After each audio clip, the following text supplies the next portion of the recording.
Van Gogh, you're up. Our next speaker has never sold a single painting. But we're hoping after this talk, things will start looking up for him. A single painting.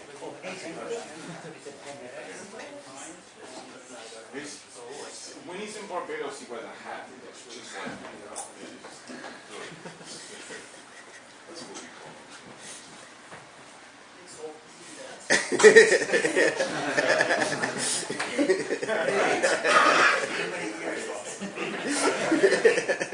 1 year. Hey, you have to pull 1 year off. You know what? That comes next. Don't worry. So I'm going to present you to talk about quantum and probabilistic linear lambda calculi, and I'm going to carefully not talk about lambda calculus at first. So let's go.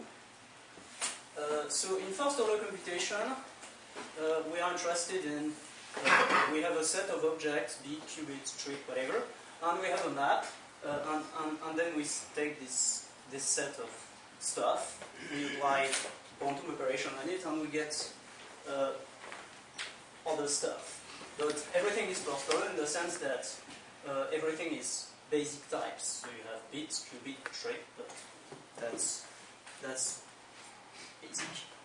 So data is first order. So we just manipulate this. And this data, so each piece of information is space-like generated, is space-like separated, and this is represented in the semantics, as Bob would say, by tensors. And then, so we had this map, this map F is just a completely positive map, linear, and that happens to be traced and increasing. Wonderful. So side note on the N8 stuff. So bit is something corresponding to two elements, so 0, 1, true, false, whatever.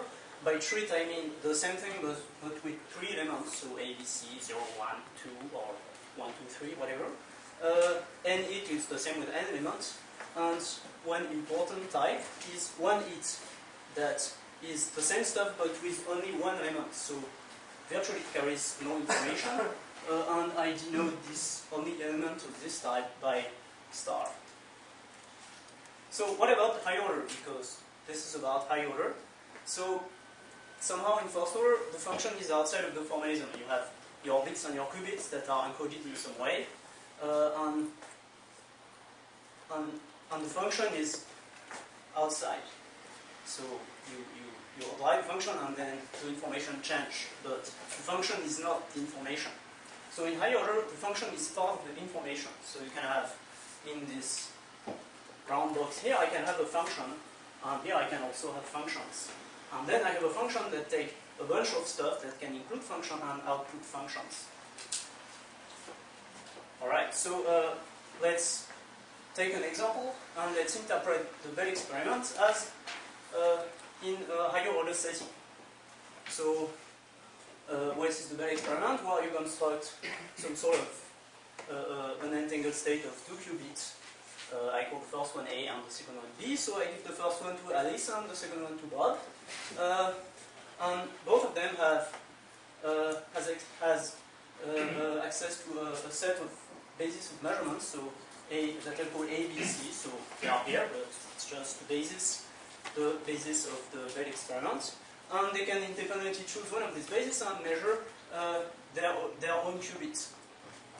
And so the Bell, and then you conclude some, and then the Bell experiments conclude by saying that there are some relation that can be obtained, probabilistic inequality that can be obtained in this case, and not with only probability. So let's interpret what's going on there. So first, the quantum machine, just you press a button and it gives you this. So what it is? Well, you press a button, so this button carries no information except that it says start the computation. So it's like the one hit, and it produces two quantum bits space-like separated. So we have qubit 1 tensor qubit 2, and then qubit 1 is sent to Alice and qubit 2 is sent to Bob. So then Alice and Bob have access to what? They have access to this set and one qubit, and they apply the Bell experiment on it. So they choose one of A, B, C here, and they take the corresponding basis and they measure this qubit against, and they get a bit. So in fact, both are applying the same function that I call F2 from qubit tensor treat, and this function output a Boolean. Well, so it's a probabilistic operation, of course. This Boolean is the result of a measurement. Great. So let's reformulate a bit. So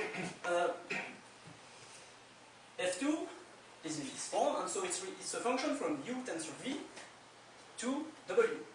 So it can be rewritten as a map from U to the set of map from V to W. So, and we just denote the set of map from V to W. This is supposed to be V to lowly W. So how you do it? Well, you have the function G prime, supposed to take a U, and then this is supposed to be a function that takes something from V and return W. Well, it just does the obvious, it takes G and feed G with U tensor V. So that's the way you can pass from here to here, and you can do the opposite similarly. So in fact, you can write this function F2 as a function from qubit to the set of linear function from treat to bit. Right. So now you have Alice and Bob that have both this function. So you can see the whole process as the tensoring of the two functions.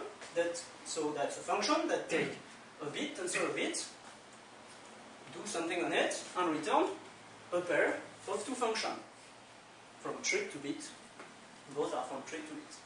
So great. So now we have a function from this state to something, and we have a function f1 from the unit to the input of the function f2 tensor f2.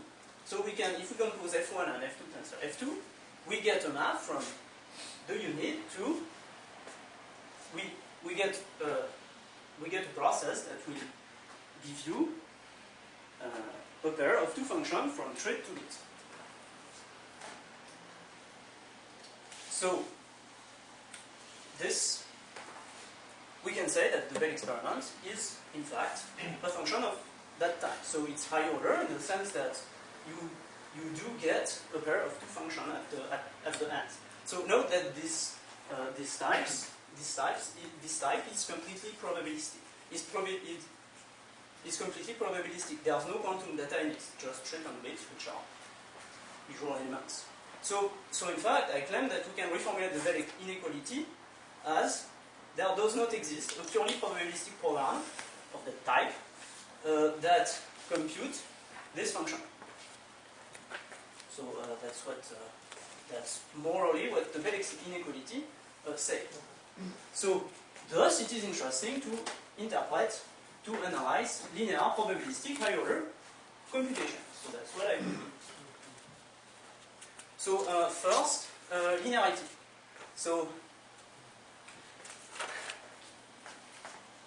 completely positive maps are linear. So from a computational, from a programming language point of view, that means that we're going to consider programs that use the argument once and only once. So you have a function that just take an argument, and if a function takes an argument, it has to use it, and it has to use it only once. So we want our programs to be probabilistic. We also, but so that there's something interesting in the program, we want non-termination, because otherwise, try to build a program from bit to this type that does something non-trivial. Well, if you don't have non-termination, you can't. So there's only one element, that's the star. So if you have a function from bit to that, the only thing it can do, it can test this and toss as many coins as he wants. But at the end of the day, the program will have to return star. So there's only one map of that type. So in order to get something interesting, we need non-termination. So So we introduce a set of constant terms, so that will just be generalized coins. So you will have a coin of type bit, a coin of type traits, a coin of type n-bit, n-it. That's indexed by some positive numbers more than one that will in fact say what the result of the computation is when you toss the coin. And there is the canonical non-terminating term that is just the coin that you toss and it just never returns.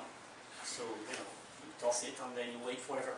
So note that if you have a non-terminating program, you can't decide whether a program will terminate or not. It can just be very slow. You have no idea if it will not terminate, if it will terminate. That's all the point of non-termination. So now let's interpret these types in a probabilistic setting. So in a probabilistic setting, a bit is the result of tossing a coin that can take as value true and false. So it's a pair of two positive numbers. So this one corresponds to the probability of obtaining, that should be false and true here. So this is for false and this is for true. So similarly, a trait corresponds to a choice of 3 elements, so it will be R times R times R, it's just a tuple of 3 elements, and n-it is just a tuple of n elements, and the unit is just a tuple of 1 element, that is just a real number. 1 corresponds to terminate, and 0 corresponds to never terminate, and you have all the in-between for the probabilities. So, if I interpret the result of tossing a general coin of type bit, so if I toss I can have a coin that will always answer 1, so it will be in position 0, 1.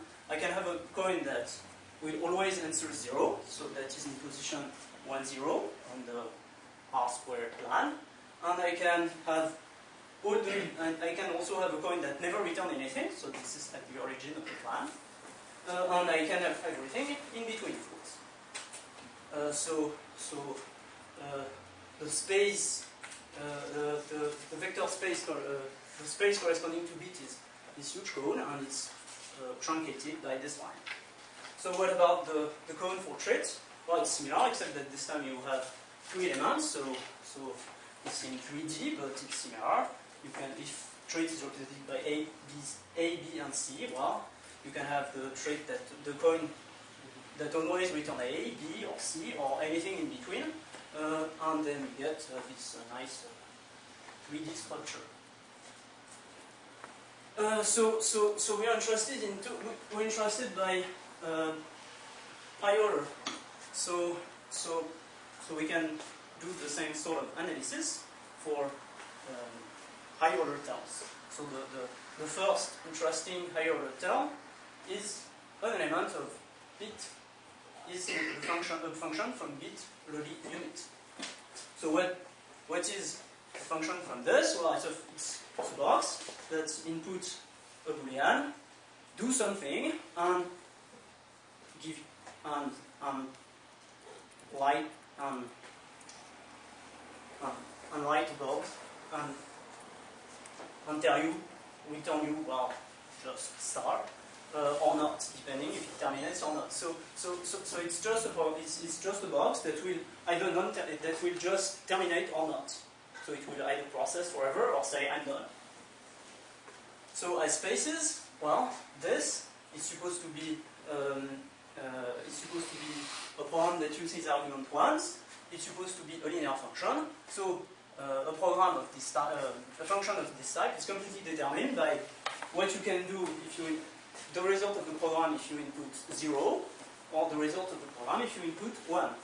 So the space for this guy will be represented by R times R.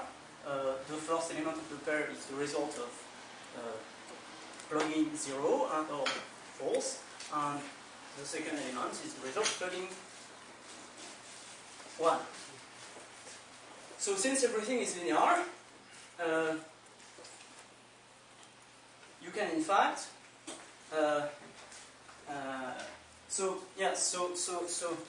so if x is an element of this type, an informal notation for the general x is this one. So it's a function that output bit, that inputs some b bit and match b. It's supposed to be b. And if it gets 0, it tosses a coin, it output or not. And if it gets 1, it output or not. So since everything is linear, you can in fact send this test here, and you get, and in fact you get x as the result of tossing a generalized coin of type trit that will return either this function or this function or this function. So if I map, so remember that I was in this map, in this space. So what do you get as structure? You get this. So this x is either never returning anything. You know, whatever you do, it will never terminate. So in that case, you are here. You can also have the case where it take a bit, and whatever the result of the bit is, it will always terminate. So in this case, you are in the case 1, 1. You can also have the case where the intermediate cases, where it will only terminate if the input is 1 or if the input is 0, and diverge in the other case. So in fact, this time you get a square in this plane. So you can go even higher, and this time you can consider something that instead of inputting a bit, will input a cobit. So cobit is a function that input a cobit and just terminate or not. So if x is such an object, well, it will be completely is such a map. It will be determined since it's linear. It will be determined by the result of applying, this guy. By applying this guy, and by applying this guy. So it's in fact a two-dimensional space again. So what can a cobit do? Well, it takes a cobit. So cobit y, and then the only thing you can, so it has to use it. And what can you do with the cobit? Well, you can apply a bit to it. So that's what you would. So that's what the general cobit will do. It will take a y and apply, toss a coin, and apply the result of this coin to y. And so if you rewrite this, in fact, it's the same thing as tossing a coin and outputting the cobit that take a cobit and apply 1 to it, or inputting a cobit and applying 0 to it. Wonderful. So, in fact, it's a probability distribution of this guy and this guy. So if you write it in the space, you just get, again, the same triangle as in bit. So the semantic for cobit and for bit are the same in the linear probabilistic language. So we can have some facts. How many time do I have? You have 13 minutes. Okay. So some quick facts. First, linear probabilistic programs are probability distribution of deterministic programs. A general cobit is the probability distribution of something like that and something like that. A cobit is the probability distribution of this guy, and this guy, and you can generalize the thing. Now, the corresponding semantics is a truncated cones that happen to be a 0-1 polytope in the corresponding space. So here, a 0-1 polytope is just a vector that consists only of 0 and 1. So here you have 0, 0, 1, 0, 0, 1. Here 0, 0, 0, 1, 1, 1, 1, 0. And if you go back for trit, you have 0, 0, 0, 1, 0, 0, 1, 0, 1, 0, well, whatever. It's just 0 and 1 on the vertices. And these are general facts for linear probabilistic programs. So, remember we had this guy. And I said, well, the Bell experiments can be interpreted as something of that type. So, what does a deterministic program of that form look like? Well, it's a pair of two programs, one of that form and one of that form. What does a generic program of that form look like? Well, it takes a trait, and depending on the value of the trait, do something. What does it do? It outputs a bit.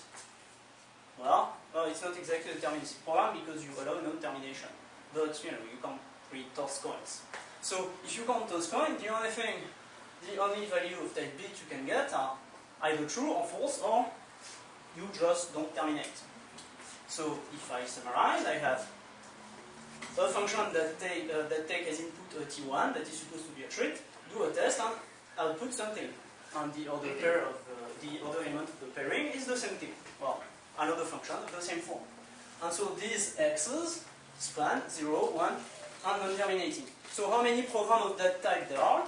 Well, there are 3 over 6. That means 729 such programs that are different. And so each of these programs determines a vertex in the space.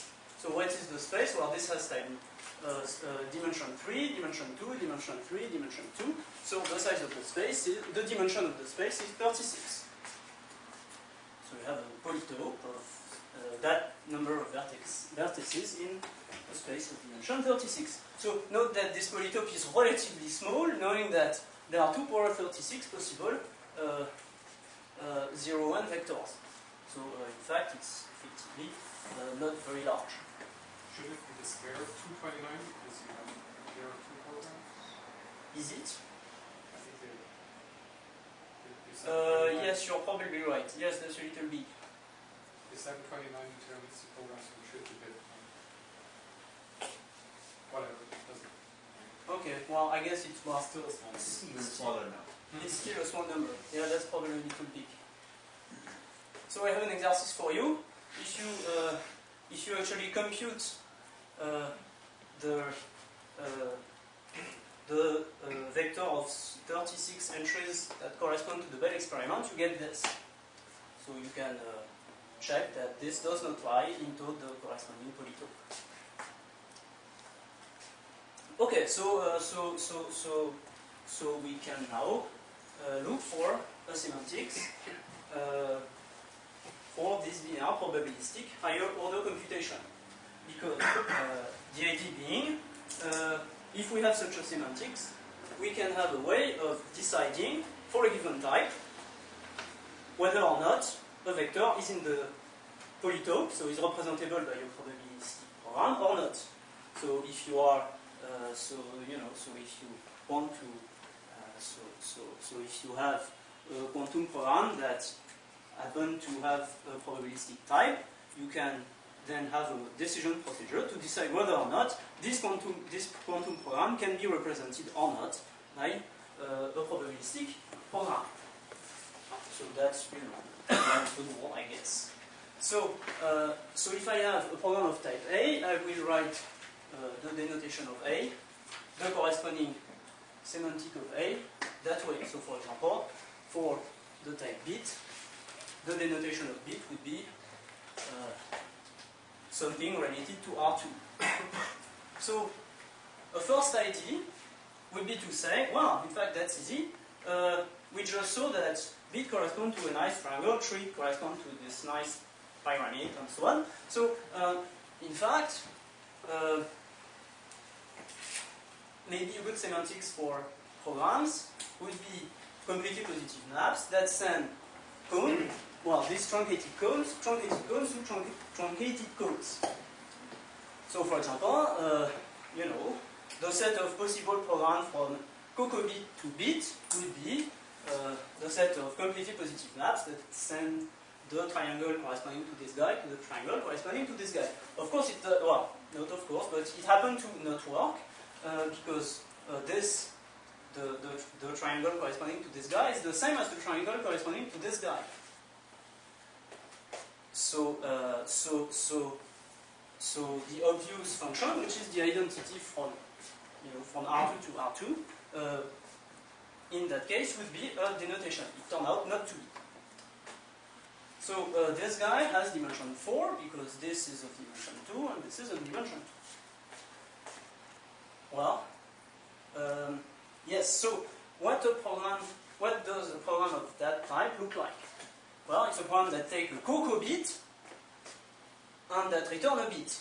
Well, so it takes as input a function that happens to be a function f, that is a cocoa bit.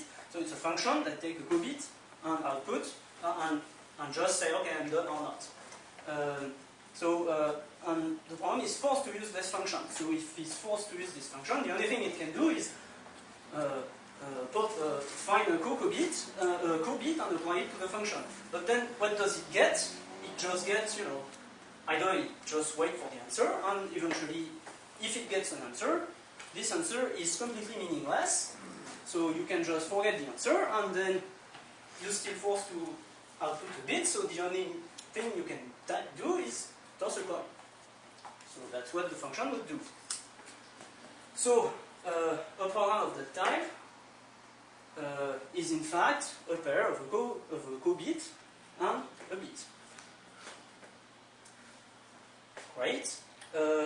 Now the question was, is the identity function in there? So the identity function should send the cocoa bit corresponding to this to 1 and the cocoa bit corresponding to this to 0. Yes? Okay.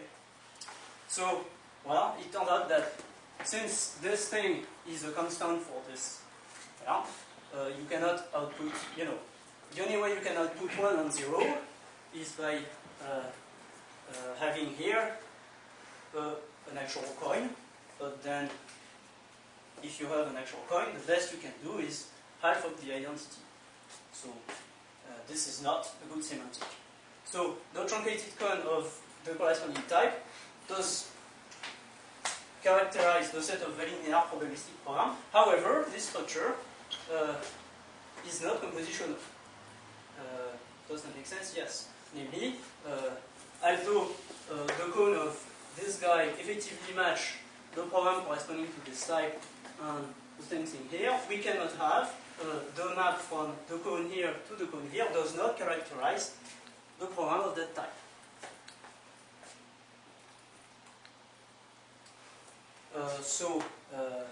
In fact, a way to solve the problem is by going a little further,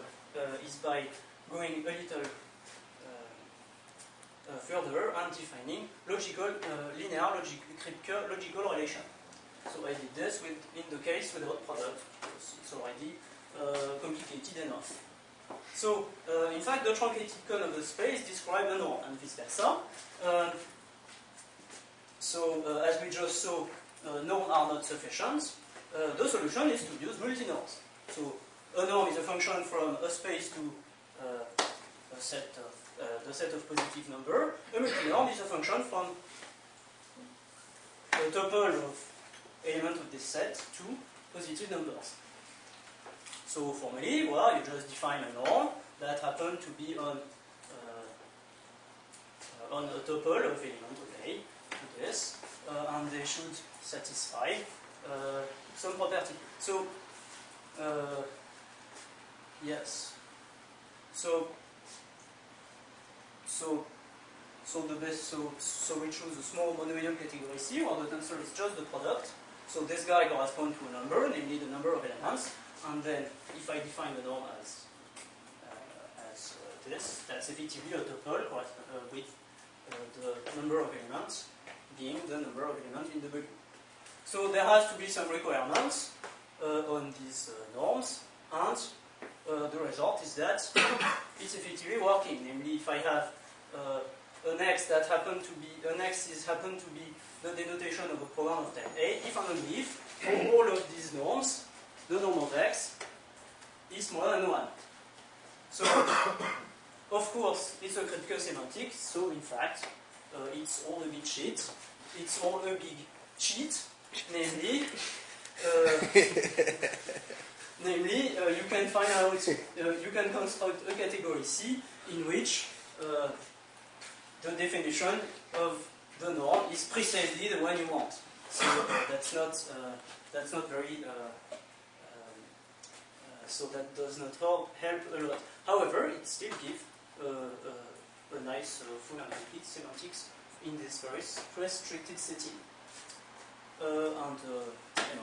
That's the end of the talk, and I return nothing, so that's... Are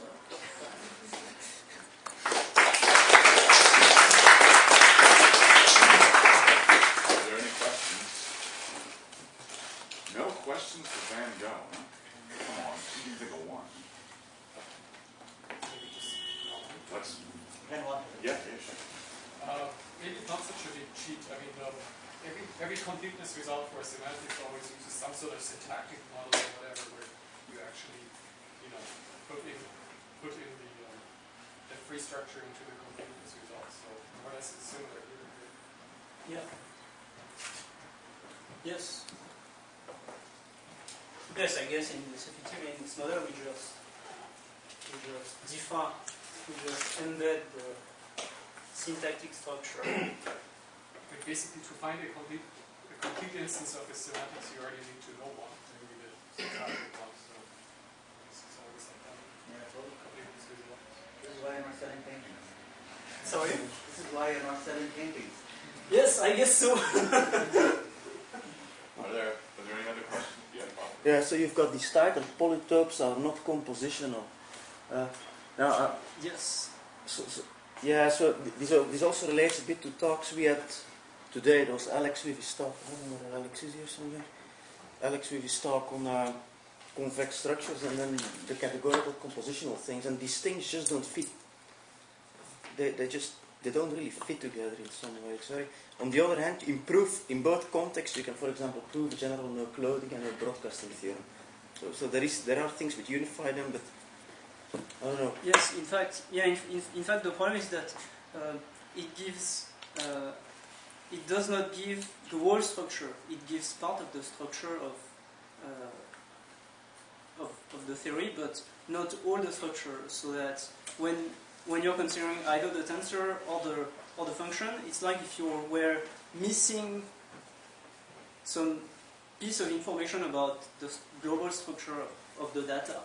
So that if you just define your function or your tensor on what you know, it will not be enough. So that's the idea in the norm. The norm is not give you part of the information, but not all the information. In fact, the norm is just a subset of a bigger structure that happens to be the multinorm. And so if you consider the multinorm and define the function space with respect to this, it will give you what you want. But so that's all the problem, managing to find all the structure. Can I have another comment? Yes, one more. Yeah. I guess so. The moral for Alex, if he were here, right, would be that cones work really perfectly for base types, but they're not the right thing for higher order types. But it's really strange though that these multinorms actually do, right? So you do get a complete norm. And maybe I can offer as a comment to sort of the intuition for that, which is if you have a bit, you can ask what are you, right? And the bit is going to say 0 or 1. But if you have a co bit, you can only ask are you 0, or you can ask are you 1. You can't ask what are you, and you're not allowed to ask two questions because it's all linear, right? So the multinorm somehow measures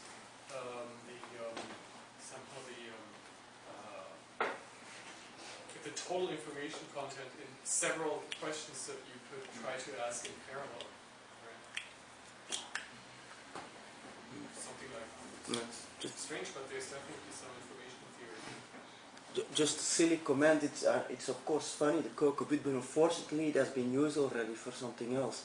There is something which is called the co-bit, which is called the coherent bit, which was introduced by Arrow in, I think, things we will hear about tomorrow in Andreas Winter's talk. And then he has papered with Peter Shore, Arrow, in which they have cocoa bits.